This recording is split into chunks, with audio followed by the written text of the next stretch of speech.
तुमच्या सोसायटीच्या समस्यांसाठी कोण जबाबदार? बिल्डर की महानगरपालिका? तुमच्या सोसायटीत पाणी येत नाही, रोड खराब आहेत, कचरा पडून आहे आणि मनपाकडे तक्रार करून देखील काहीच होत नाही. एकट्याने भांडलं तर कोणी ऐकतही नाही. हजारो सोसायट्या एकत्र आल्या तर काय होईल? एकट्या सोसायटीने भांडलं तर कोणीही ऐकत नाही. तेव्हा हजारो सोसायट्या जर एकत्र आल्या तर काय होईल? आपण आजच्या भागात बोलणार आहोत एका फेडरेशन बद्दल. Chikhali, Moshi, Pimpri Chinchwad housing society federation.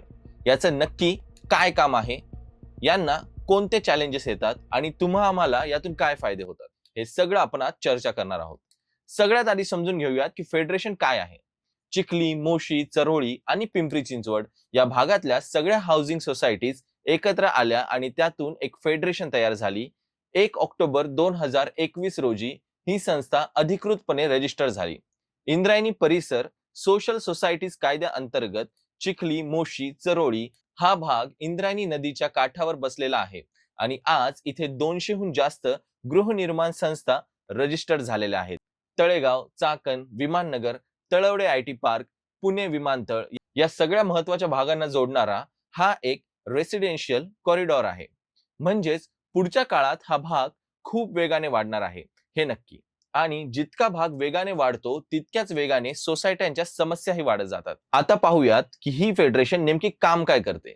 पहिलं म्हणजे रस्ते, पाणी, वीज या सुविधांसाठी सतत प्रशासनाकडे पाठपुरावा करणे.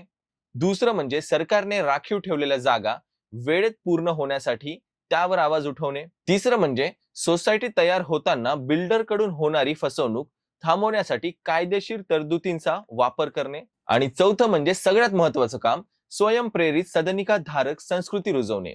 म्हणजेच रहिवाशांनी स्वतः जागरूक राहून स्वतःच्या हक्कासाठी स्वतः उभे राहणे. थोडक्यात सांगायचं तर एकट्या सोसायटीचा आवाज कोणी सिरियसली ऐकत नाही, पण फेडरेशनचा आवाज मात्र मनपाला आणि सरकारला ऐकावाच लागतो.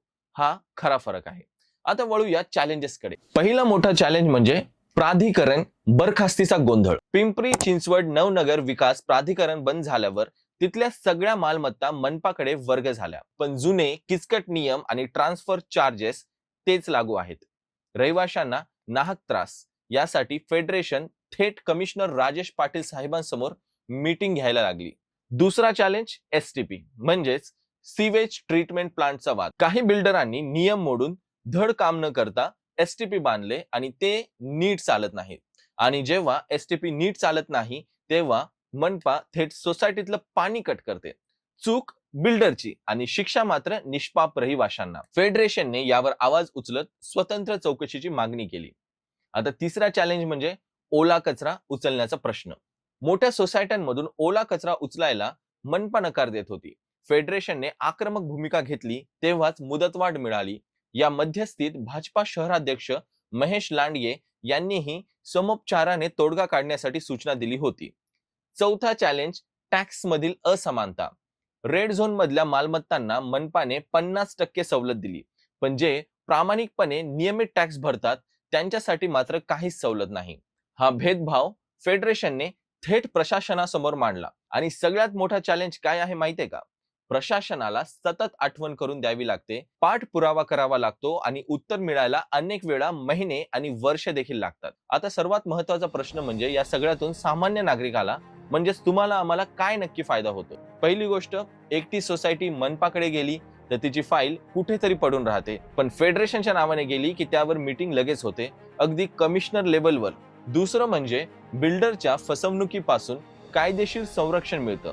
सोसायटी रजिस्टर करताना कुठे धोका आहे हे आधीच समजून घेता येतं. तिसरं म्हणजे पाणी, कचरा, एसटीपी सारखे रोजचे प्रश्न जे एकट्याने सोडवणे जवळपास अशक्य वाटतं, ते फेडरेशनच्या माध्यमातून मार्गी लागतात. चौथं म्हणजे टॅक्स आणि मालमत्ता ट्रान्सफर सारख्या आर्थिक बाबतीत तुमच्यावर अन्याय होत असेल तर तो मुद्दा मोठ्या प्लॅटफॉर्मवर मांडला जातो. आणि सगळ्यात मोठा फायदा कुठला आहे माहित आहे? एकी हेच बळ.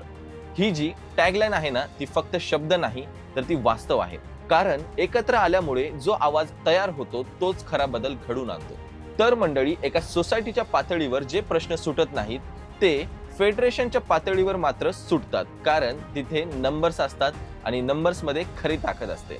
तुमच्या भागात जर अशी एखादी संघटना असेल तर तिच्याशी नक्की जोडून घ्या, कारण एकट्याने लढण्यापेक्षा एकत्र येऊन लढणं केव्हाही जास्त परिणामकारक असतं.